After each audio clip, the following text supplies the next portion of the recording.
troublemakers will follow. Then other troublemakers will see that perhaps this is worth of doing. This is that there is something in it. If we want to avoid this, if we want to avoid repetition of similar crises in any place in the world, we must be consistent here. And also when it comes to any potential destabilization in Indo-Pacific, be it Strait of Taiwan or any other places. We had a very good debate yesterday about this.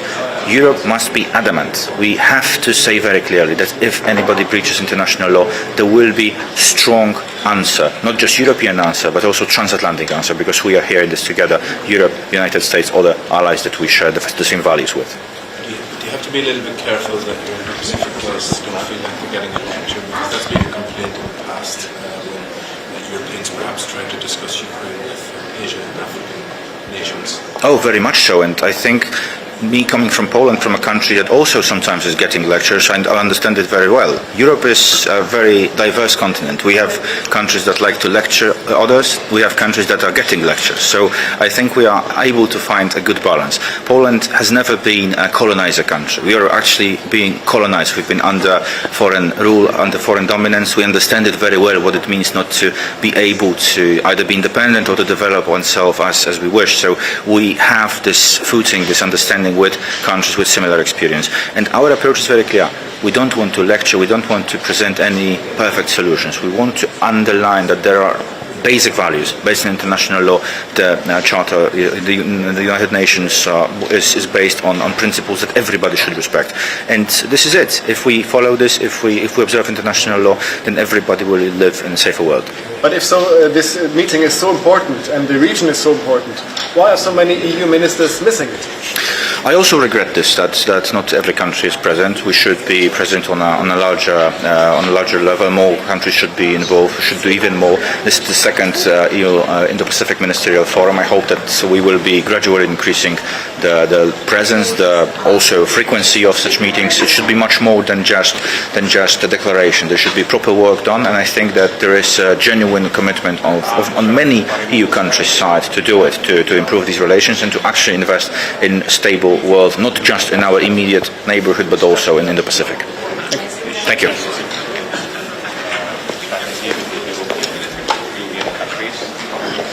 We have common challenges after the pandemic, disruption in supply chain, and how to have peaceful transition to the new as well as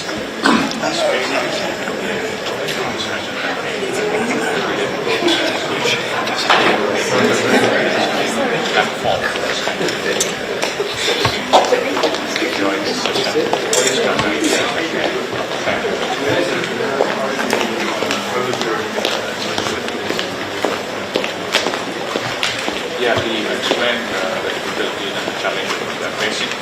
And I think over the ministers and president, this conflict should be resolved as soon as possible. Okay.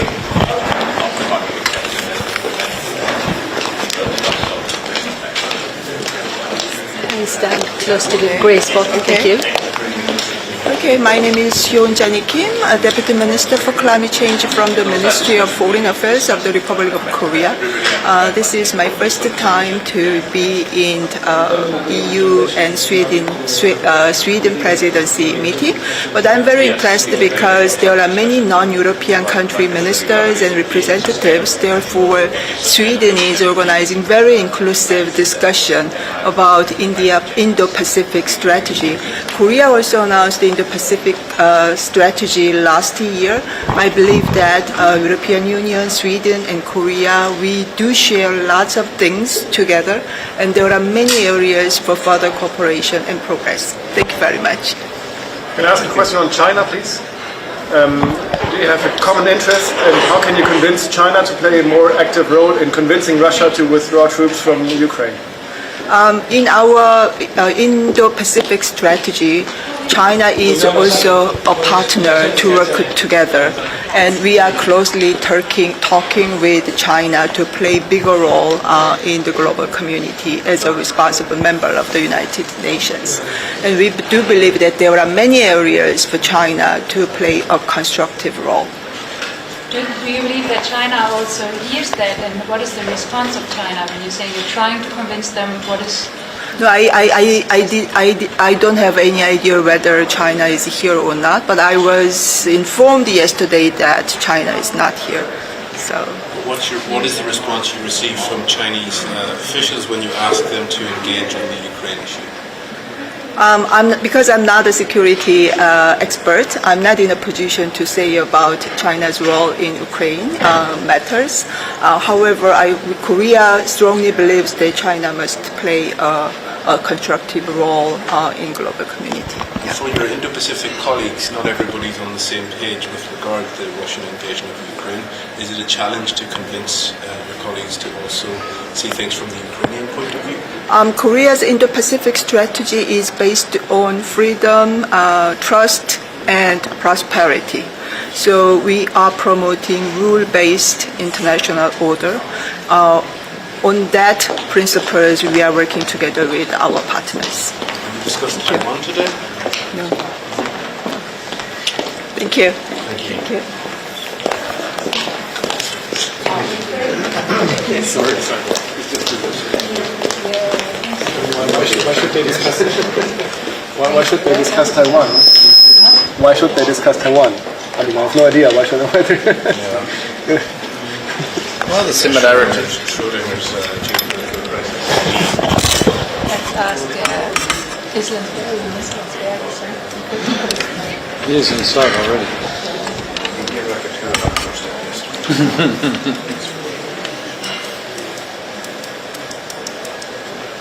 But he offered to stop. He said, I'm taking the time.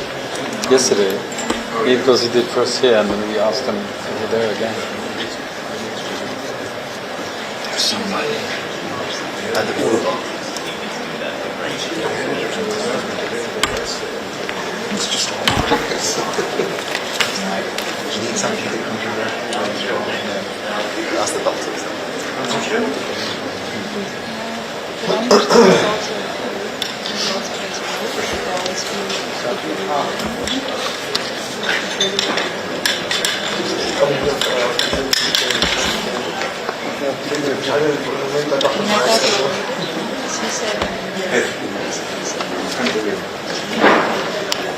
Madame la Madame la ministre, ministre, vous voulez une demande? Question? I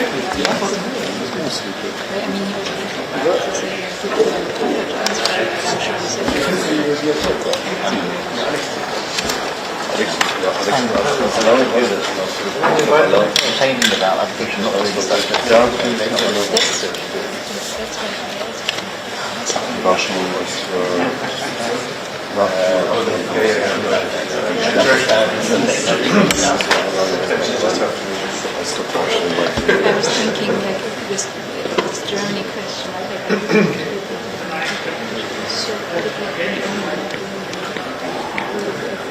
Which is fine.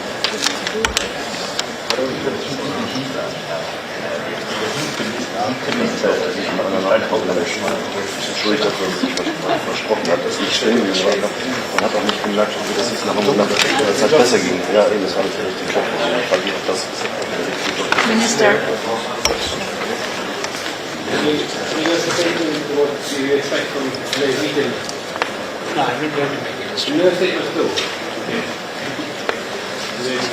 Deswegen sehe ich nicht an, nichts zu Mitglied sein.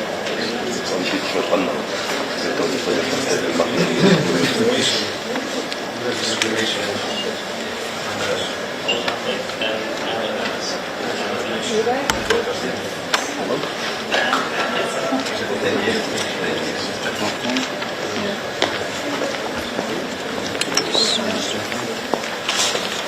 We are taking them to get back to the meeting.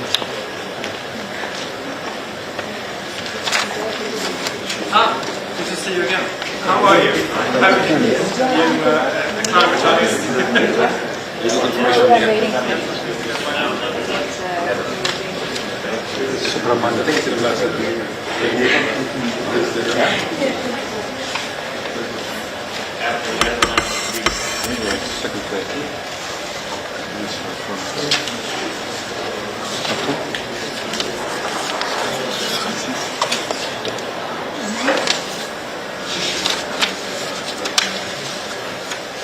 Okay,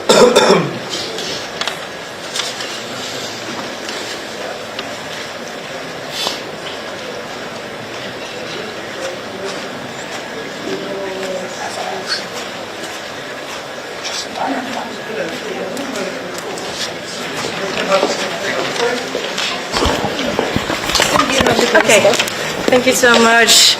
Hello, thank you so much for being here. It's wonderful to be at this important meeting between the EU and Indo-Pacific. I'm from the Netherlands, and Netherlands has been supporting of strengthening cooperation with this important region, and we're very pleased to see so many countries turning up here today. It's very impressive. We're very pleased that EU presidency Sweden took the initiative to organize this session. Many shared interests with all the countries here, many serious and important issues on the agenda to discuss.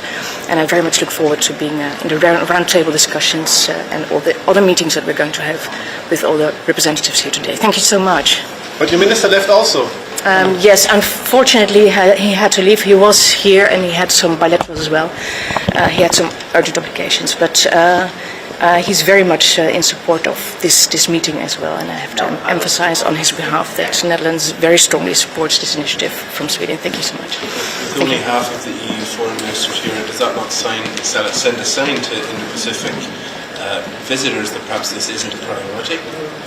I do not think so, because we definitely think it is a priority to all of us, and that is what we have been emphasizing. That is what is also emphasized by all the ministers that are here together, by all the people that are here together. We very much attach importance to this cooperation.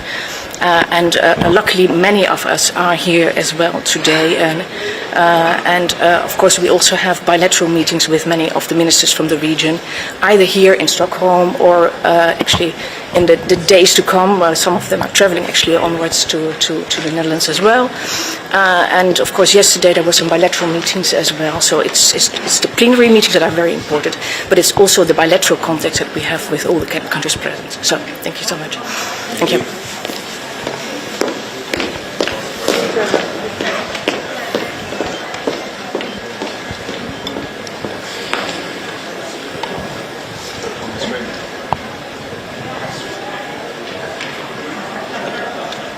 Sure, can you first ones?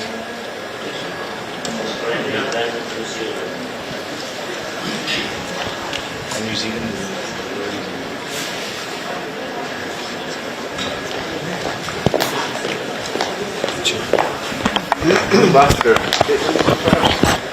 No, I'm not the minister.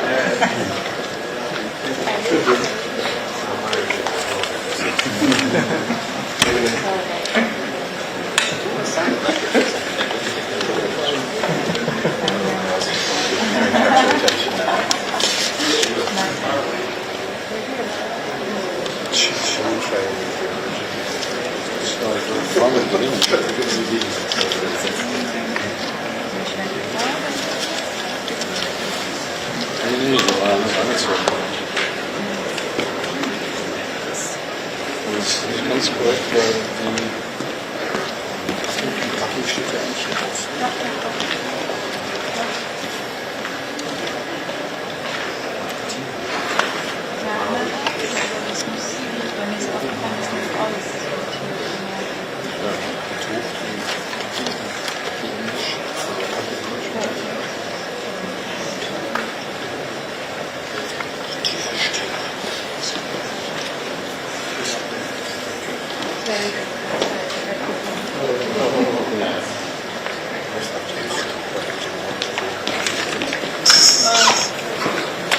Minister.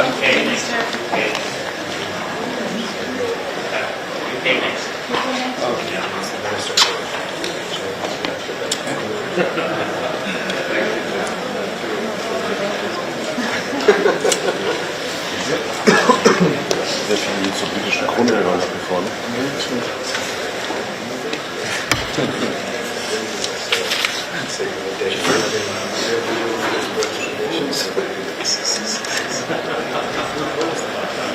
Well, we're rushing back to all of West Wimbledon, really, seriously.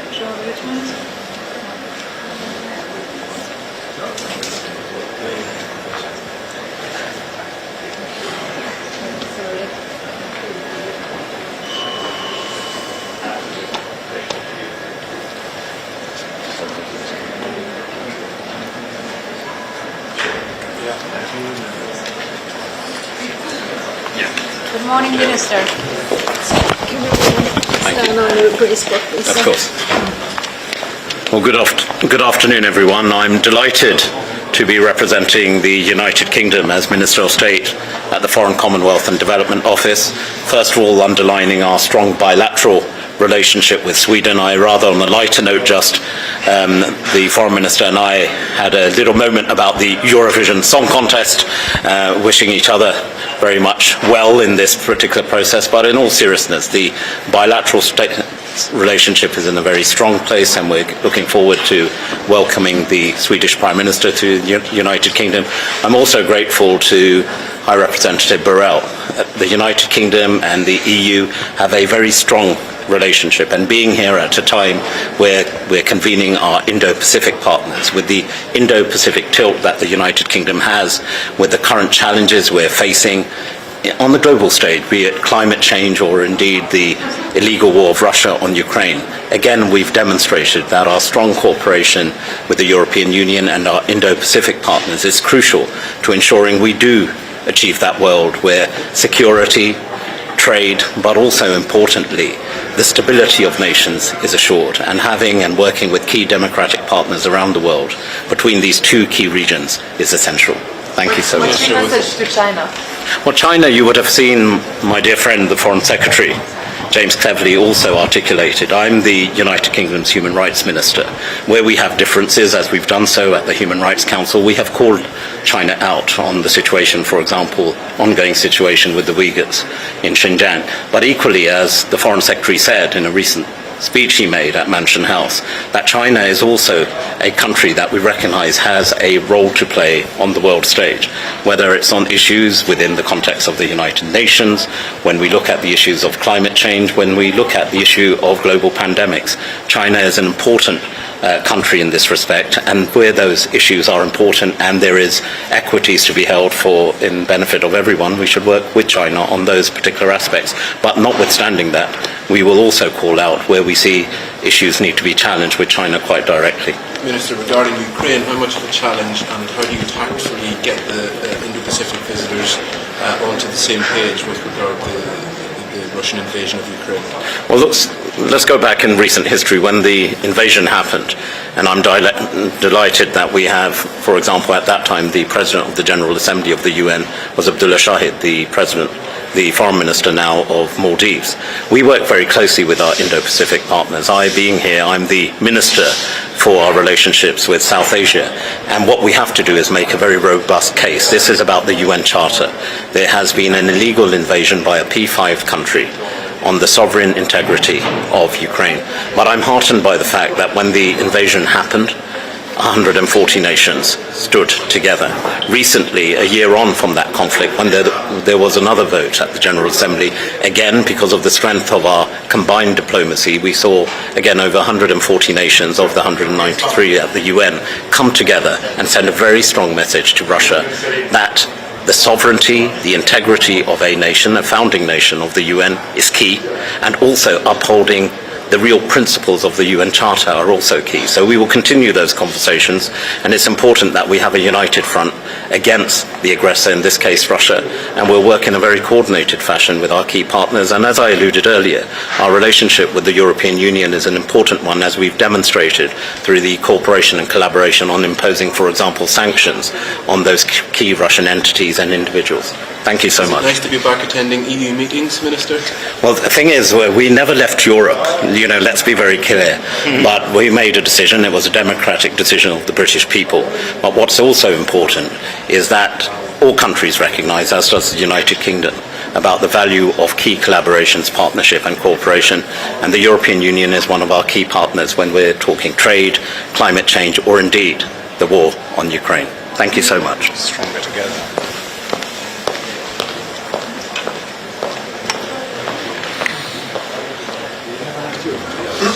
Ja. Die European Union, das ist ja nicht falsch, das kann man immer lassen.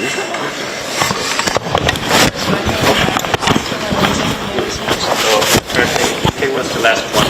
Okay. So you know. Hey, sorry? UK was the last one. Sorry, India? No. No. no handshake for India. No handshake as well? There was no handshake for India. Oh, they haven't landed yet. Okay. No, we're just waiting for His Majesty and the Crown Princess now. Oh, is the King going to speak? Well, it's worth asking. Can you check?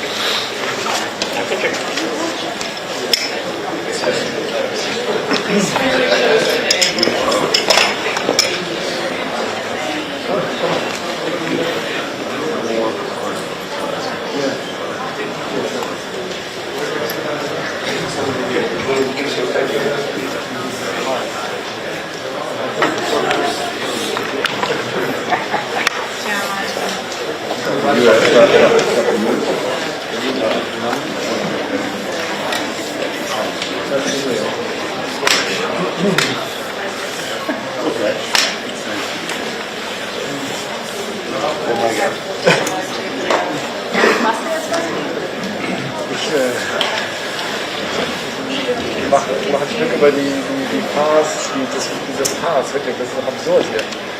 Es geht Morell vorher, wie wichtig, und jeder in Brüssel erzählt, wie wichtig der Indo-Pazifik ist, die wichtigste strategische Region. Und ich meine, dann machen wir so einen Quatsch, das ist doch echt lächerlich. Also ernsthaft. Ja, genau. Ganz undankbar. Ich bin hier, ja klar, soll ich auch sagen. Ganz kurze Frage noch an Sie. Ganz kurz. Eine Frage abschließen. Eine kleine Frage. Sie sind ja immer dann da als Minister, Herr Asselborn, aber 14 von 27 EU-Ministern kommen zu diesem Treffen. Der Rest fehlt. Zeigt das so ein bisschen ein mangelndes Interesse Europas an dieser Region? Also das ist doch jetzt irgendwie nicht diese Botschaft, die man setzen wollte. Jetzt überraschen Sie mich mit der Zahl. Ich weiß das auch nicht, ich habe nicht gezählt. Ja, es gibt einige Kollegen, die wirklich nicht kommen können. Und ich finde, es ist schon eine wichtige Sitzung. Wir sollen hier sein, wenn es nur geht. Aber wie gesagt, ich weiß das von einigen Kollegen, dass das unmöglich war zu kommen. Wie zum Beispiel der italienische Kollege, wo jetzt hoher Besuch ist in Rom. Und gestern war der auf einer Staatsvisite. Es gibt vielleicht auch andere. Aber gut, ich bin nicht der jetzt Kollegen, sagen wir mal, ankreidet oder sie entschuldigt. Ich weiß das nicht. Sie haben besser gezählt als ich. 14 war das heute Morgen. 14 von 27 heute Morgen, ja genau. Außenminister, aber die Länder waren alle vertreten. Na gut, aber das zeigt ja auch die Wichtigkeit. Ob man es gibt auch, nur einen ja, aber es gibt auch, nur. Es gibt ja auch, sagen wir mal, nicht Minister, wo die sie vertreten, genauso gut sind wie die Minister.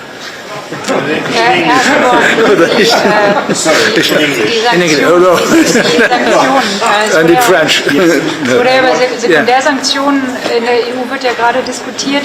Ist das ein Thema, wo vielleicht auch aus den Staaten, die aus dem Indo-Pazifik-Raum Leute auf Sie zukommen, wo das diskutiert wird, wo Leute sagen, was machen Sie denn da in der Europäischen Union? Sie sprechen jetzt von Flüchtlingen. Ich spreche von den Sekundärsanktionen, also die jetzt gerade in der Europäischen Union diskutiert werden, dass man Länder, die vielleicht bei der Sanktionsumgehung einen Teil spielen könnten, vielleicht listet, das wird Sie wissen das besser, was derzeit diskutiert wird, spielt das hier eine Rolle? Nein, also was eine Rolle spielt, ist, dass zum Beispiel auch meine Wenigkeit, ich habe klar gesagt, wir müssen aufpassen, das ist kein europäischer Krieg. Es ist ein Krieg, der gegen die UN-Charta geführt wird, gegen internationales Recht. Und das ist nicht der Westen, der sogenannte Westen, der das lösen wird, allein. Was die Sanktionen angeht, man darf nicht jeden Tag hereinfallen in das Märchen von Putin. Es sind nicht die Sanktionen, die, sagen wir mal, die Welt in verschiedenen Regionen vor viele Herausforderungen stellen. Es ist der Krieg. Wenn der Krieg aufhören würde, würde sich vieles in sehr schneller Zeit wieder auf eine normale Schiene befinden. Das, glaube ich, ist eine Botschaft, die wir zu geben haben. Ja. Es ist eine Herausforderung für uns.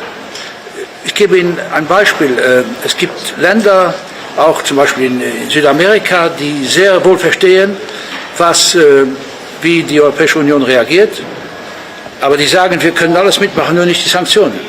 Weil wir keinen Beschluss haben der UNO, wie wir das zum Beispiel haben beim Iran oder bei Nordkorea. Das ist nicht einfach. Probieren Sie da irgendwie, spielt das heute auch eine Rolle, alle vielleicht eher auf die Seite der Europäischen Union zu ziehen und da auch zu überzeugen, mitzumachen? Ich glaube, es geht nicht um die Europäische Union. Es geht ja darum, dass, wenn Russland durchkommt mit diesem Krieg, dass mit Gewalt die Grenzen eines Landes verändert werden und dass das Land sogar riskiert, vernichtet zu werden. Dass das auch, wenn das gelingt, Putin auf einem anderen Kontinent geschehen kann oder andere Länder geschehen kann. Es geht um das Prinzip, was die Sowjetunion damals nach dem Zweiten Weltkrieg mit aufgebaut hat in der Charta der Vereinten Nationen. Da steht drin, dass die Grenzen zu respektieren sind. Das internationales Recht verbietet, dass man die Grenzen überschreitet. Darum geht es. Und es geht nicht jetzt um sekundäre Effekte der Sanktionen. Wir wissen das in verschiedenen Ländern, darum werden wir uns ja auch darum kümmern, wo die Exporte der Europäischen Union dramatisch gestiegen sind. Zum Beispiel in Ländern auch von Zentralasien.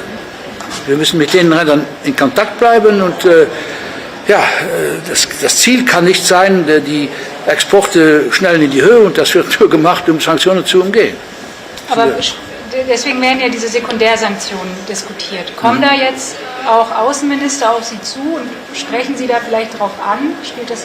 Ja, ich hoffe, dass wir haben ja Herrn Sullivan, der sagen wir mal, in Vertretung der Europäischen Union in all diese Länder auch pilgert, mit ihnen spricht, und man kann das ja nicht dekretieren. Man kann das nur versuchen, dass es falsch ist, wirklich falsch ist gegenüber dem, was Putin macht, dass es Umwege gibt, damit die Sanktionen der Europäischen Union und anderen Ländern der Welt, es sind ja, ich glaube, über 30 Länder, dass die umgangen werden. Okay? Also das andere in Englisch, Sie übersetzen ihm das in Englisch. Ich bin, ja. Why are you still here, and what do you think that so many of your colleagues have left? No, some of my colleagues, they have an excuse, because for instance, there is an important visit in Rome at this moment. I am not here to defend all my colleagues, but I am here to tell you that the countries are represented. And some foreign ministers are very good, some others may be less. But the problem is that the diplomats, they are able to represent their country. Because I am not a diplomat.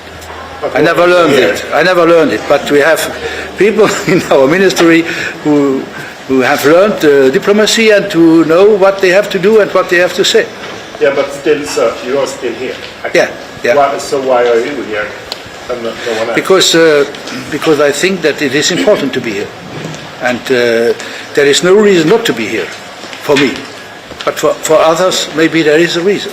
I think also the Spanish colleague is in a state visit with his prime minister. So I cannot excuse everybody who is not here. But I think that in the European Union, we know that meetings like this, above all also for our friend Dimitrov Kuleba and also for the countries we see now, is great importance. What's the point of discussion you're looking forward to the most in this meeting?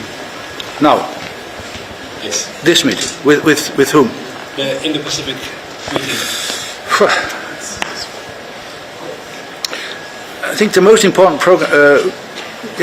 most important point might be that we really tell these countries what our conception is about the war of Putin in Ukraine, and how can we end this war, and how can we as international community be solidar, to be strong against Putin. It is not the European war, and it will not be the so-called West who will solve the problem.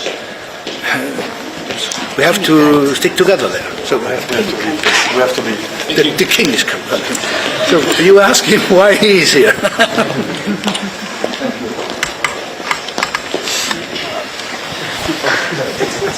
Den kom ik aan. He was even better than German, but one minute to visit on the nice kid, and then we did it much better. Half the sheep. Is it the king? The king. The crown prince is the crown. Now it's Swedish king and the crown duke.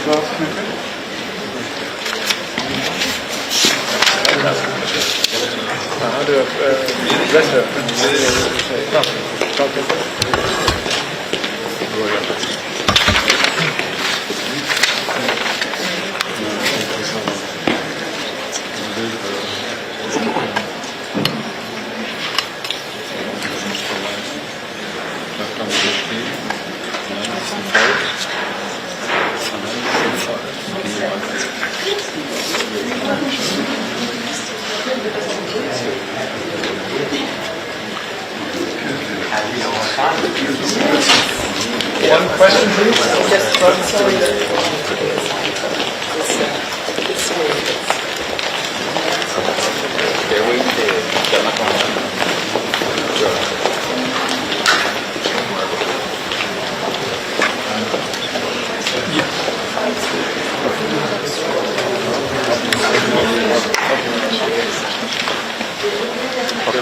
India has just arrived in Sweden.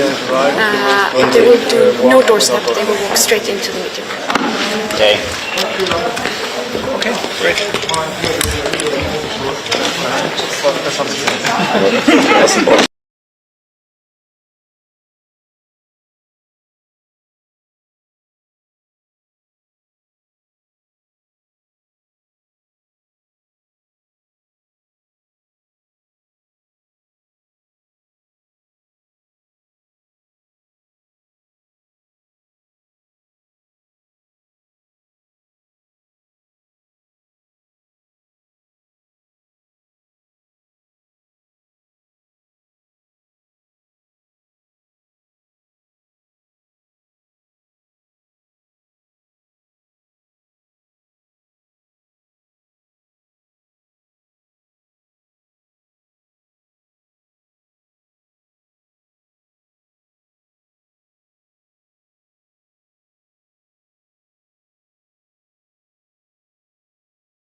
Your Excellencies, ladies and gentlemen, please rise for His Majesty the King and Her Royal Highness the Crown Princess.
Majesty, Your Royal Highness, Excellencies and colleagues, good afternoon and a very warm welcome to the EU Indo-Pacific Ministerial Forum in Stockholm. I'm honored that so many of you have taken the time in your busy schedules to come. I'm especially thankful for those of you who have traveled very far, Fiji and Vanuatu in the Pacific and Mozambique and the Comoros in the Indian Ocean. I'm also delighted to see our partners for cooperation in the Indo-Pacific, the United States, Canada and the UK here today. Ladies and gentlemen, we meet at an important point in history. The future carries much promise. Connections and ties between our regions have never been greater. Breakthroughs in technology, such as the rise of the artificial intelligence, promise unprecedented prosperity and poverty elimination. But it is also a time of great challenges. The foundation of peaceful relations between states is being shaken. Ukraine is fighting to protect its people, its sovereignty, and its territorial integrity from Russia's aggression. Free trade is under geopolitical pressure, and climate change threatens our very existence. The situation is already acute for those who battle the rising seas. These are common and parallel challenges for Europe and the Indo-Pacific, and we need to take them on jointly. It is my firm belief that together we are strong enough to make a real difference. Dear friends, this year is a jubilee year for Sweden. We mark 500 years since the founding of our modern state. We celebrate His Majesty the King's 50 years as head of state. Over these years, His Majesty has carried out more than 80 state visits. And I want to take inspiration from his strong international commitment as I look to the future. Just as Sweden built much of its wealth through peaceful trading with the Indo-Pacific, our future depends on our partnerships in the region. In 50 years, the world population will be nearing its peak. We will have had to fulfill our obligations under the Paris Agreement. Technology will have taken further and future steps forward. Where do we want the relationship between Europe and the Indo-Pacific to be at that time? Let me outline my vision. Firstly, we will be economic partners and deeply integrated. Raw materials, goods, services, talent and information will flow freely. The benefits are shared and inclusive, and our interdependence are underpinned by strong trust in each other to maintain a level playing field on which fair trade, practice and secure chains of supply are the rule, not the exception. We work together to fend off attempts to put political pressure on each other by economic means. Secondly, we will be a sustainability champions. Combating climate change requires a holistic approach and cooperation on a level never seen before. We need to innovate at scale and transition at speed. But it also includes energy security, climate adaptation and access to critical raw materials. These are the building blocks of the low-carbon economy, and it requires us to work together. Thirdly, we are broad security promoters. We recognize that the breach of a UN Charter undermines the security of every state and is a crime against all of us.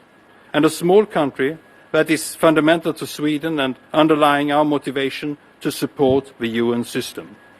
I also see that we have established cooperative means to counter threats but know no borders, be it cyber espionage, disinformation, pandemics, natural disasters or human security. Sovereignty and respect for one another creates equal the conditions for purposeful and long-term cooperation. In an Indo-Pacific century, we need security to ensure collaboration. The key word in all this is together. As we embark on this journey, the world grapples with aggression, economic turbulence and extreme weather. However, I believe that the European Union and the Indo-Pacific are large enough to promote sustainable and inclusive development, purposeful enough to address global challenges and the climate crisis, and strong enough to promote broad security, including human security. Now is the time to focus our political dialogue on how we can ensure prosperity, sustainability and security for all. Like the Indo-Pacific itself, these issues are interconnected and require an inclusive approach. We have common interests, global relevance, and a great untapped potential for enhanced cooperation. Colleagues, I am happy to say that the European Union and the Indo-Pacific has not been passive observers to global events, and our discussions will cover what our future holds and the challenges that we face, which we'll meet both together. Now, let me introduce my dear co-host, the EU High Representative for Foreign Affairs and Security Policy and Vice President of the European Commission, His Excellency Josep Borrell Fontelles, who will share our opening and closing sessions today. The podium is yours. Thank you very much.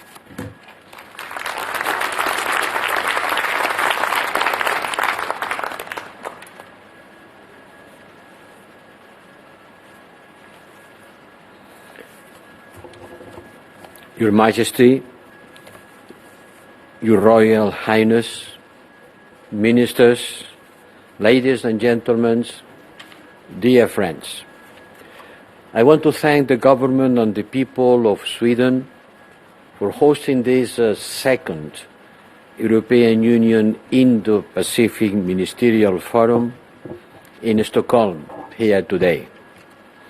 I also want to stress my appreciation to all our partners from the Indo-Pacific region who are here today with us. Thank you for taking time in your schedule to be with us and to attend this important event.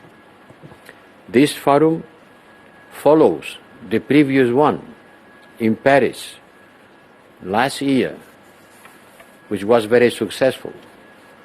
And together, today, we are turning this forum into a regular event that has to take place every year. It has to take place every year because Europe and Indo-Pacific area have to be more interconnected and more interdependent. We are, like it or not, and we like it, and we want it to be more interconnected and more interdependent. Because in today's world, there is nothing which is too far away. The Indo-Pacific area is our economic neighbor, and interdependency has a clear geopolitical and security dimension, as my colleague, the Swedish minister, has been mentioning. It's clear, but some figures can illustrate this point. Asia and the Pacific, your region, will contribute to the global world growth, to the growth of the world this year by 2/3. 2/3 of the global growth will happen in Indo-Pacific region. Every day, 2,000 ships transport goods between the Indian Ocean, the South China Sea, towards Europe. 2,000 ships a day. Last year, our imports from the Indo-Pacific region accounted for almost 40% of our total extra European Union imports, 37% to be exact. And our exports to the region accounted to 25%. These figures are impressive. It shows that our economic links are every day stronger and deeper. But at the same time, unhappily, the global security environment continues to deteriorate. There is less trust among the main players, and there is a weakening of the respect for international law, for multilateral rules, for multilateral norms that govern our working and living together. And as a result of that, force and coercion are on the rise. It is not the law, it's the force who is increasingly determining the behavior of the world. And many countries feel forced to expand their military investment. Military spending last year growth again, and it is the all-time high, reaching $2.2 trillion US. One may believe that it is for the war in Ukraine, and certainly, the military expenditure in Europe is today 30% higher than in 2013, before the takeover of Crimea by Russia. 30% higher. And across Asia, this trend of increasing military expenditure is even greater. Last year, the military expenditure in Asia and Oceania was 40% higher than in 2013. So in 10 years, we have increased our military expenditure by 30% and you by 45%, which shows that we live every day in a more insecure world. But we have vital interest on stability and prosperity. We have vital and common interest in our prosperity and security. Unhappily, the Russian aggression against Ukraine is taking us very busy, consuming a lot of our energies, but it's not just an European war. The principles which are at stake affects everyone, and it has clearly global consequences in terms of food and energy prices for almost all human beings. So we all have a clear stake in each other's security. And that's why we launched in 2021 our strategy for cooperation in the Indo-Pacific. With that, we want to show that we want to contribute to the stability, security, and prosperity of the Indo-Pacific area, because stability, security, and prosperity is also part of ours. Last year, we launched the first ever strategy for the Gulf region, because we want to be more present and more active across the Indo-Pacific and to build strong partnerships. Last year, in our meeting at Paris, we said that our Indo-Pacific strategy was about concrete actions, not just rhetoric. So, 1 year later, what have we done? Allow me to cite some concrete examples of what we have achieved since last year's meeting. In December, we signed a partnership and cooperation agreement with Malaysia and Thailand. We have opened new trade and investment opportunities, including the conclusion of the negotiation for a free trade agreement with New Zealand, the ongoing negotiations with Australia, the resumption of negotiations of a free trade agreement with India, the launching of a Trade and Technology Council that will meet next week for the first time in Brussels, and free trade agreement negotiation that has been relaunched with Thailand, ongoing and intensifying with other Indo-Pacific partners, including Indonesia and Kenya. Last year, we established digital partnerships with Japan, with the Republic of Korea, with Singapore. In October, we signed the EU-ASEAN Comprehensive Air Transport Agreement of extraordinary importance for the connectivity among us. Yes, connectivity. Connectivity is the key word. It's a strategic concept for those days. And that's why we launched our Global Gateway, a plan to boost European Union engagement in the region and to provide a strategic investment in the development of infrastructure. About 20 Global Gateway priority projects has been launched and will be implemented across the Indo-Pacific for hydropower, for solar energy plants, to transport infrastructure. And all that will contribute to increase the regional security on the Indo-Pacific. We have a Navy operation, Atalanta, which is now covering a larger spectrum of tasks in a much larger theater. It was conceived to fight against the piracy in the coast of Somalia. Now is a maritime security provider along the African coast.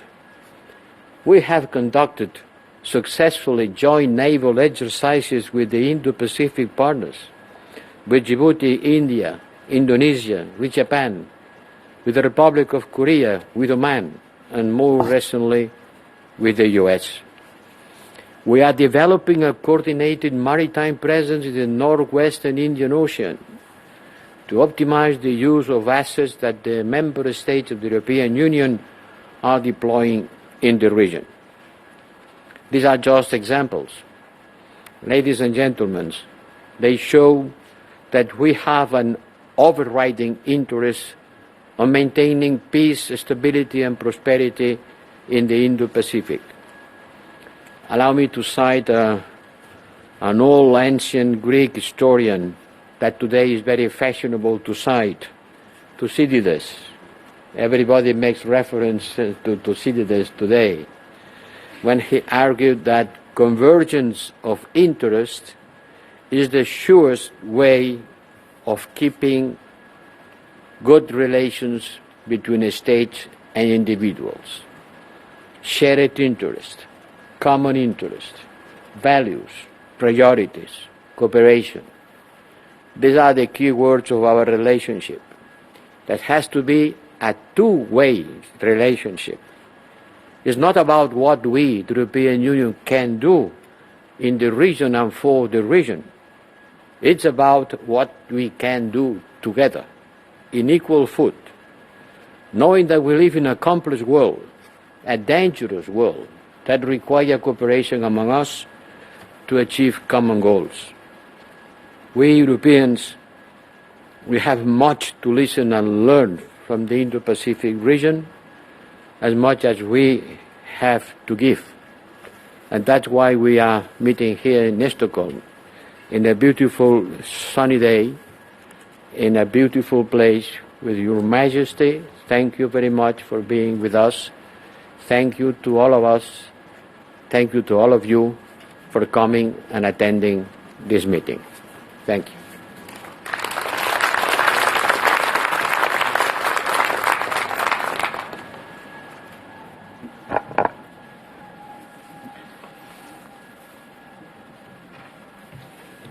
Thank you very much, dear Josep. I will now give a word to 6 honourable speakers. And first I welcome His Excellency Deputy Prime Minister of Fiji, Manoa Kamikamika, to the podium. Please, sir, the floor is yours.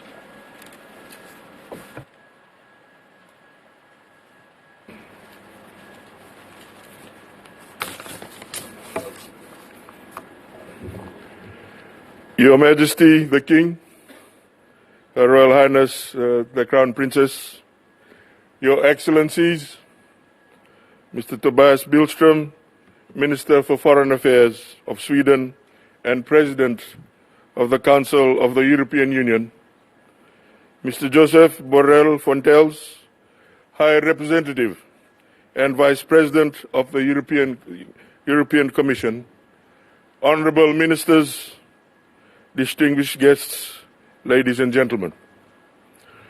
Mula and warm greetings from the vast blue Pacific.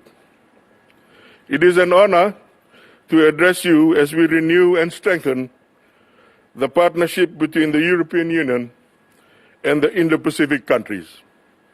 I extend sincere gratitude on behalf of my Prime Minister and Minister for Foreign Affairs, who regrettably could not be here today, for the invitation to this very important gathering.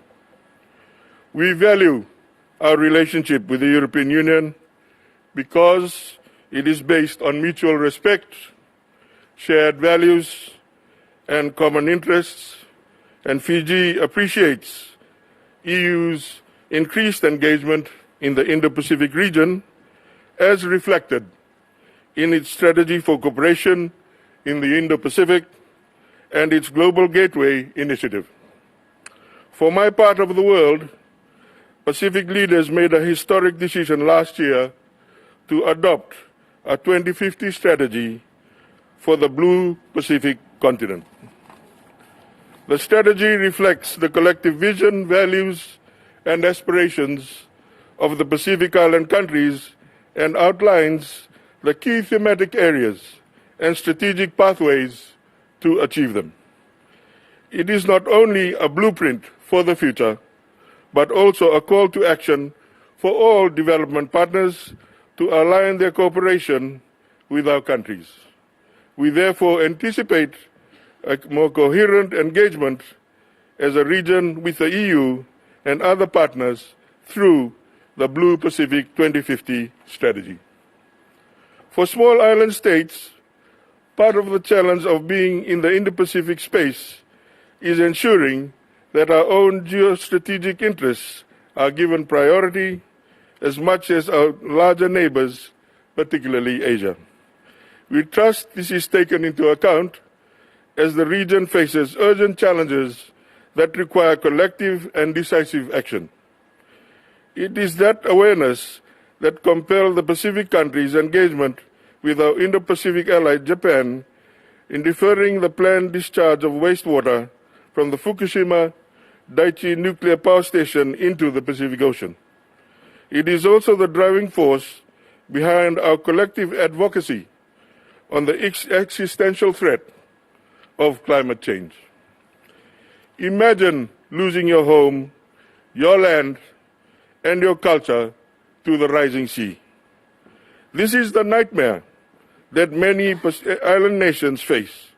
Pacific countries like Kiribati and Tuvalu, with no escape from the relentless sea level rise. They have to choose between uprooting their people or building artificial islands. Neither option secures their future, as their maritime rights and resources are also in danger. It is the harsh reality that many coastal communities in Fiji are facing climate change that threatens their very existence. We have no choice but to relocate our people from the rising sea. This is a daunting and complex task, one of last resort. It is painful and costly process that needs careful planning, consultation, and coordination. 6 communities in Fiji have already been relocated, and 42 more are in urgent need of moving in the next decade. We cannot afford this on our own. We need financial support from our development partners to face this huge challenge. We need support that honors our sovereignty, our dignity, and our human rights. We need support that acknowledges that relocation is not a solution, but a response to the loss and damage caused by climate change. And we appeal to the EU and other development partners to stand with us and our people who are facing displacement and uncertainty. Fiji welcomes the EU's Indo-Pacific strategy as an opportunity to strengthen our cooperation on critical issues of climate change, security, and sustainable and inclusive prosperity. These are issues that matter greatly to Fiji and the Pacific region. We are committed to promoting security, stability, democracy, and cooperation in our region. We are also keen to explore the possibilities of growing the blue economy, making renewable energy and innovation the drivers of growth. The EU's support for free and green trade, sustainable supply chains, and digitization can also help boost economic growth and reduce poverty in our region. We are confident that the EU's role in our economic policies will be one of partnership in areas such as taxes, investment, and free movement of people, goods, and services. In this regard, we urge the EU to revise its tax blacklisting approach to the smaller countries in our region and to show solidarity and understanding in these challenging times. We also encourage EU to finalize its process of signing the post-Cotonou Agreement, which will shape your partnership for the next 20 years with those of us in the Organization for African, Caribbean, and Pacific States. And finally, of course, we'd like to place our record on the support by the EU and our global efforts to support Ukraine in its current conflict with Russia. The Ukrainian people are suffering, and we, the rest of the world, are feeling its wider impacts. We believe in Ukraine's sovereignty and their right as a people. In closing, we believe that our partnership is on the right track, guided by a long-term perspective. The challenges and opportunities in our region are complex and require engagement over many years. We look forward to working closely with the EU in the years ahead and to building a brighter and more prosperous future for all our peoples. Vinaka and thank you.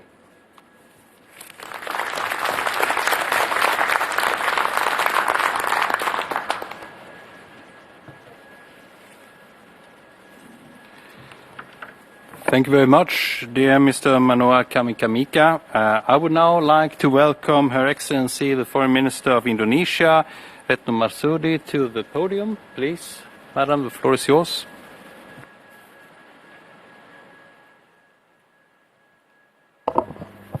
Well, thank you very much, Tobias. Your Majesty, Your Royal Highness, colleagues. Indonesia just finished hosting the 42nd ASEAN Summit in Labuan Bajo on the 11th of May. After all ASEAN leaders left, I flew right away from Labuan Bajo to Jakarta and then transited in Singapore and Copenhagen, and finally this morning I arrived in Stockholm. So in total, more than 18 hours of flight. It is almost impossible for me to attend this forum in time, but I'm very pleased that I'm here now seeing all of you. Colleagues, the collaboration, thank you. The collaboration of the Indo-Pacific was discussed in the ASEAN Summit. The key is in the word collaboration, and we really mean that. ASEAN is strategically located in the center of the Indo-Pacific region, and this is significant for us. That is why ASEAN doesn't want to see the Indo-Pacific region becomes another theater of rivalries. It is enough to see wars in other regions. Therefore, we must work together to ensure the Indo-Pacific a region of peace and prosperity, including through this forum. ASEAN opens our doors to all countries without exception, but we have our terms and conditions. You should be familiar with this after our discussion in Paris, respect for international law, and the paradigm of collaboration. Those terms are also the most fitting ones in the Indo-Pacific, so we are trying to mainstream them in the region. We expect our partners to subscribe to the same terms in their engagement with the region. First, our engagement must be inclusive. Any cooperation framework must be open to any countries. The Indo-Pacific pie is too big to be enjoyed only by few. We are not interested to be part of another Cold War or to be proxies of great powers. Common peace, stability, and prosperity must be enjoyed by all. Second, our engagement must also be concrete. We cannot make the Indo-Pacific significant only on the paper. Any cooperation framework must benefit our people. So it cannot be confined to political and security dimension or simply norm-setting exercise. The ASEAN outlook on the Indo-Pacific already identified 4 priorities areas of cooperation. But our cooperation must also be forward-looking to address the challenges of tomorrow. We particularly want to learn from Europe on building a greener and more sustainable economy. All in all, inclusive and concrete engagement will reduce tension, solidify trust building, and create greater interdependence between countries in the region. Colleagues, Indonesia will convene an ASEAN Indo-Pacific Infrastructure Forum in Jakarta, back-to-back with the 43rd ASEAN Summit in September. Indonesia invites your participation, including your private sectors, to participate in the forum. It is a platform to capitalize on the maximum potential of the Indo-Pacific. So to conclude, I only have one message today. Let us cooperate and collaborate concretely, inclusively for a peaceful, stable, and prosperous Indo-Pacific. I thank you very much.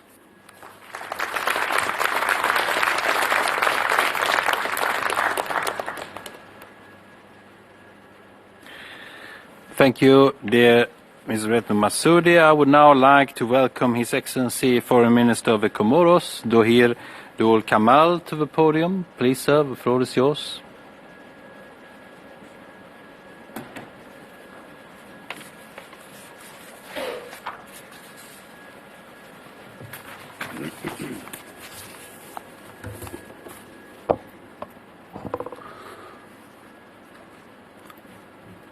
Votre Altesse, le roi de Suède, Votre Altesse royale la princesse héritière de Suède, Excellence Monsieur Tobias, ministre des Affaires étrangères de la coopération de Suède, Excellence Monsieur Joseph Borrell, vice-président et haut représentant de l'Union européenne, Excellences, Mesdames et Messieurs les ministres et chefs des délégations, honorable assistance, Mesdames et Messieurs, tout protocole observé. C'est un réel plaisir de prendre part à cette conférence ministérielle de l'Indo-Pacifique en ma qualité de ministre des Affaires étrangères de l'Union des Comores, assurant la présidence en exercice du Conseil exécutif de l'Union africaine. Je voudrais alors saisir cette opportunité pour adresser mes sincères remerciements aux autorités suédoises et pour l'accueil chaleureux et les facilités qui ont été accordées à ma délégation dans cette belle et historique ville de Stockholm, et les facilités pour la présidence tournante de l'Union, les féliciter pour la présidence tournante de l'Union européenne. Qu'il me soit également permis de saluer cette initiative de l'Union européenne qui offre au plus haut niveau une plateforme d'échange et de réflexion aux différentes délégations présentes sur une thématique d'une aussi grande importance à plus d'un titre. L'Union des Comores, qui est au centre du canal de Mozambique, pays africain du sud-ouest de l'océan Indien, prend toute la mesure de cet événement qui, en toile de fond, soulève les enjeux économiques et de paix dans le monde.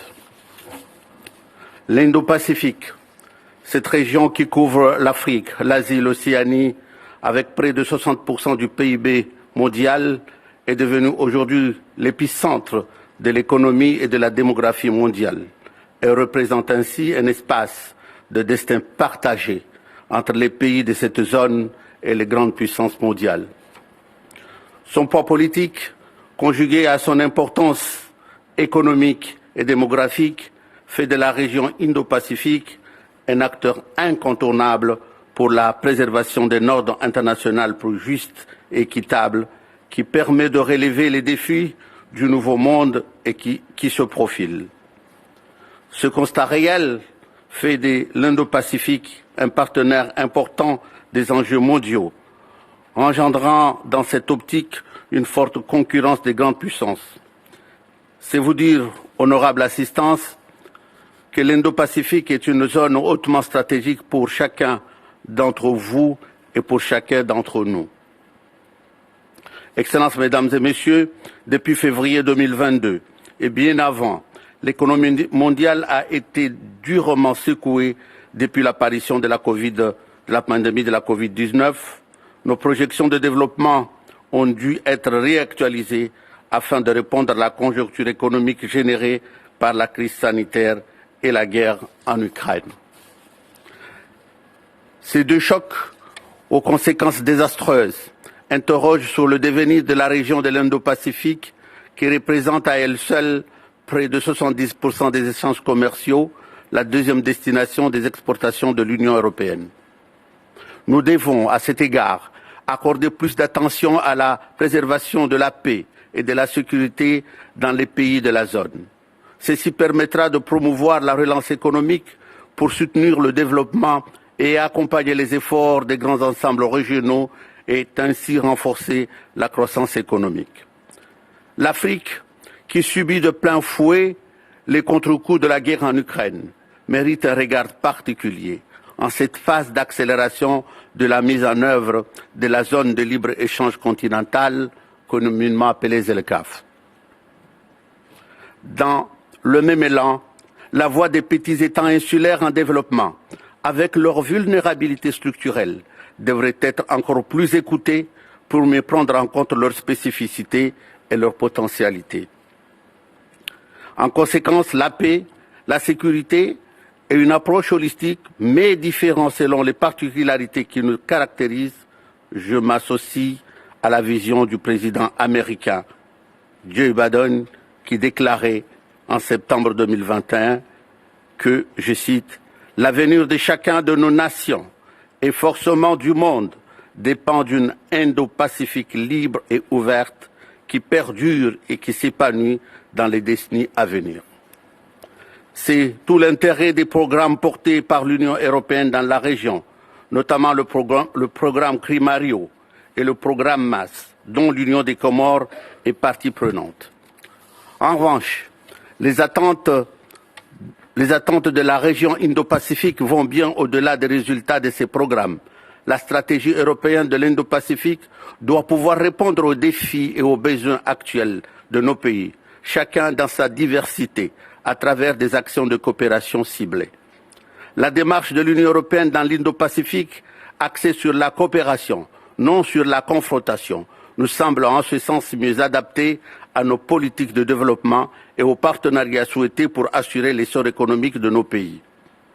Qu'il s'agisse de la prospérité durable et inclusive, de la transition écologique et de la gouvernance des océans, des partenariats numériques, de la connectivité, de la sécurité et défense ou de la sécurité humaine. Ces axes de coopération permettront d'élargir l'assiette de notre coopération dans la lutte contre les inégalités, la transition raisonnée vers les énergies renouvelables et des infrastructures moins polluantes, la promotion de l'économie bleue et verte dans le respect des engagements internationaux, le partage des bonnes pratiques et des connaissances en matière de nouvelles technologies, la facilitation de la circulation des personnes et l'amélioration de la desserte aérienne et maritime et la sécurité des personnes et de leurs biens. Pour clore mon propos, je voudrais réitérer mes remerciements aux autorités suédoises et à l'Union européenne pour l'organisation de ce forum. Je voudrais vous rassurer que le gouvernement comorien, qui entretient de très bonnes relations avec l'Union européenne, reste à votre écoute pour porter ce partenariat à un nouveau palier tant à l'échelle nationale qu'à l'échelle régionale et continentale. Et je vous remercie.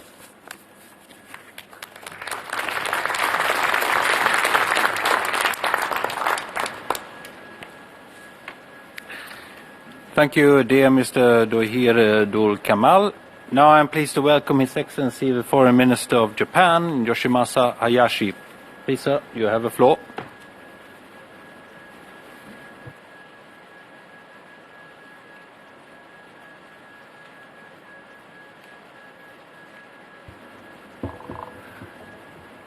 Your Majesty the King, Your Royal Highness Crown Princess, Minister Billstrom, High Representative Borrell, Ministers, distinguished representatives, I am really honored to attend this forum today and to deliver a keynote speech. And I don't want to compete with the Minister Rutono how many hours I took here because I was only 12 hours flight to come here. So today I would like to highlight 3 points. Firstly, it is more important than ever to uphold the free and open international order based on the rule of law. Secondly, as the embodiment of this order in the Indo-Pacific region, we are aiming to realize a free and open Indo-Pacific.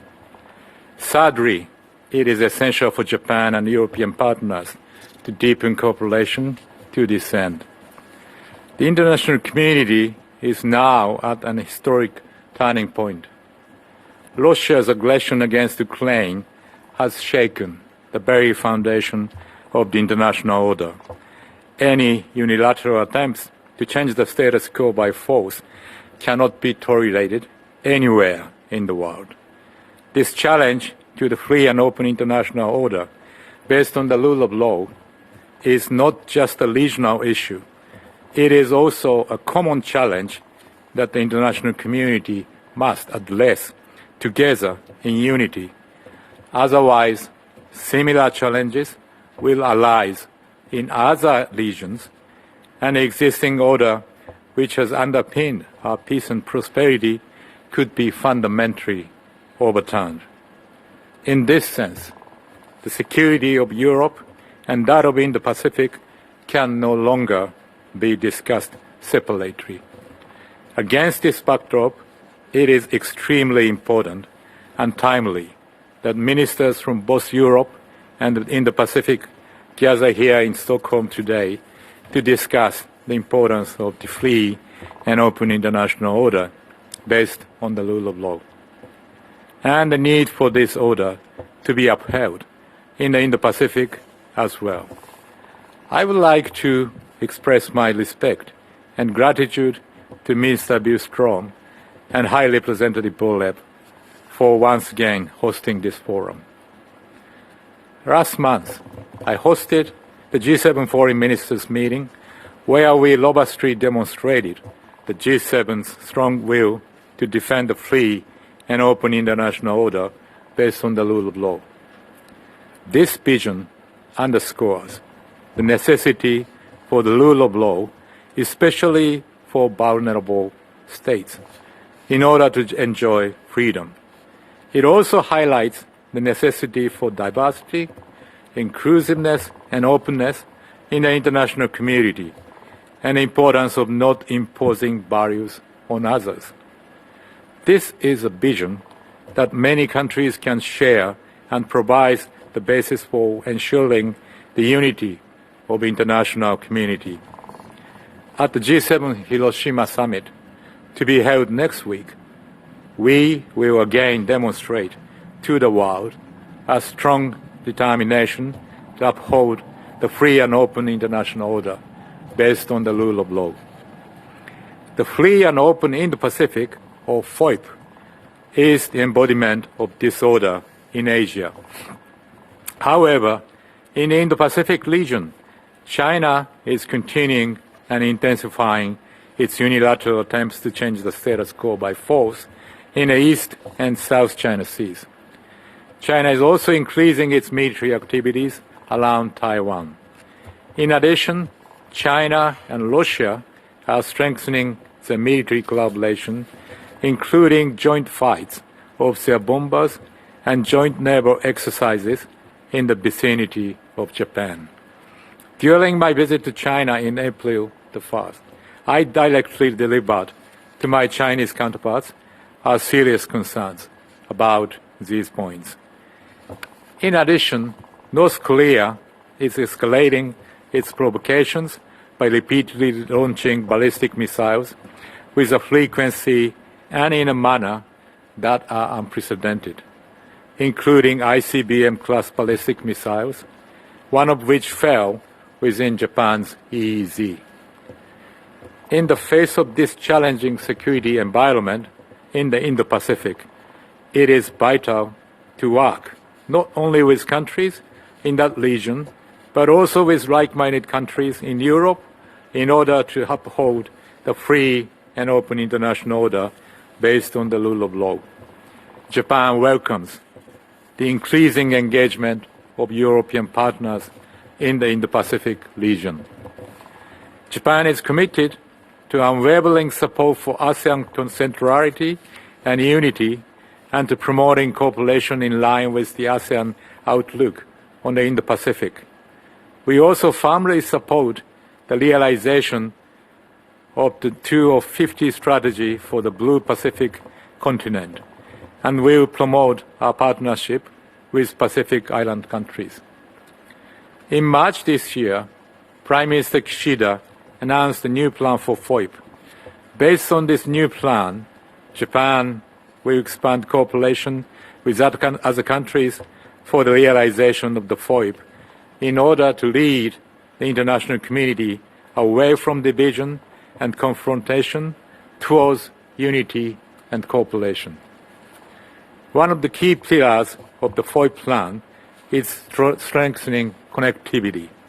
In the new FOIP plan, Japan announced that by 2030, we will mobilize a total of more than $75 billion in public and private funds for the Indo-Pacific region through private investment and ODA loans, so that we can grow together with these countries. These efforts are in line with the cooperation proposed in the EU's Global Gateway strategy. Japan will enhance cooperation with the EU on sustainable connectivity and quality infrastructure based on the Japan-EU Connectivity Partnership, which was launched in 2019. In addition to this connectivity and quality infrastructure cooperation, the EU is an important partner for Japan in the Indo-Pacific.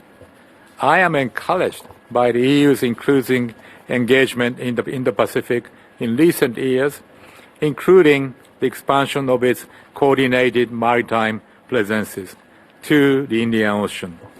On the occasion of the next Japan-EU summit, Japan would like to set out new directions for security and defense cooperation in order to promote our alliance in this area. Furthermore, it is essential to enhance cooperation with the EU in the area of economic security. New challenges have been emerging, such as the vulnerability of global supply chains, theft on critical technologies, forced transfer of intellectual property rights, and the pursuit of national interest through coercive means backed by economic power. It is important for Japan and the EU to work together with like-minded partners, including those from emerging and developing economies, to reinforce our deterrence and our capabilities to address these challenges. Allow me to conclude my remarks today by saying that Japan will lead efforts by the international community in partnership with like-minded countries, both in Europe and in the Pacific, to uphold the free and open international order based on the rule of law. I thank you for your attention.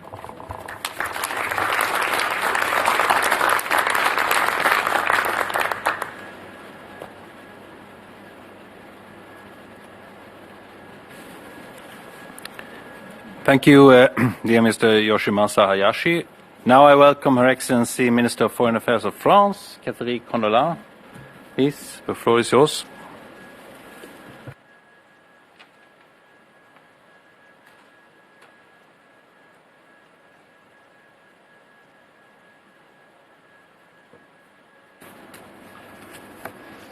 Votre Majesté, Votre Altesse royale, Monsieur le représentant, cher Joseph, Monsieur le ministre, cher Tobias, chers collègues, je suis honoré de participer à cette seconde édition du Forum ministériel Union européenne Indo-Pacifique, lancé sous présidence française à Paris l'an dernier. Je me félicite que la présidence suédoise ait repris le flambeau de cette enceinte de dialogue qui nous permet d'incarner le partenariat entre l'Union européenne et les pays de l'Indo-Pacifique. Le Forum de Paris s'était tenu le 22 février 2022, 2 jours avant l'invasion de l'Ukraine par la Russie. Cette guerre illégale et injustifiable se poursuit. Nous en ressentons tous les effets et elle nous concerne tous. Car il en va du respect de la Charte des Nations Unies. Car s'il n'est pas répondu à cette agression aujourd'hui, d'autres États se sentiront libres de faire la même chose demain, ailleurs. La réponse à cette agression nous mobilise plus que jamais, nous, Européens, unis, déterminés, mais aussi nombre de nos partenaires de l'Indo-Pacifique représentés ici, chacun à notre manière. Et nous respectons nos différences. Dès lors que tous, nous nous retrouvons sur l'essentiel, qui est la défense du droit international, qui commence par le respect de la souveraineté et de l'intégrité territoriale des États, ces principes cardinaux que la Russie a foulés aux pieds. Cette guerre n'enlève rien à notre ambition dans l'Indo-Pacifique. Nous sommes convaincus que la sécurité des deux extrémités du continent euro-asiatique est profondément liée, comme le sont nos économies. Notre ambition est d'œuvrer à la préservation d'un espace indo-pacifique à la fois libre, ouvert, prospère et inclusif, en nouant des partenariats entre égaux avec les pays et les organisations de la région. Il s'agit de faire en sorte que chaque pays ait la liberté de sa souveraineté, pour reprendre la formule du président Macron. Ils doivent pouvoir disposer, à cet effet, de plusieurs options souveraines pour faire leur propre choix. Et là, je cite ce qu'avait dit de façon très juste le docteur Jaishankar à Paris il y a un an. L'Europe porte une approche singulière à cet égard, une approche européenne.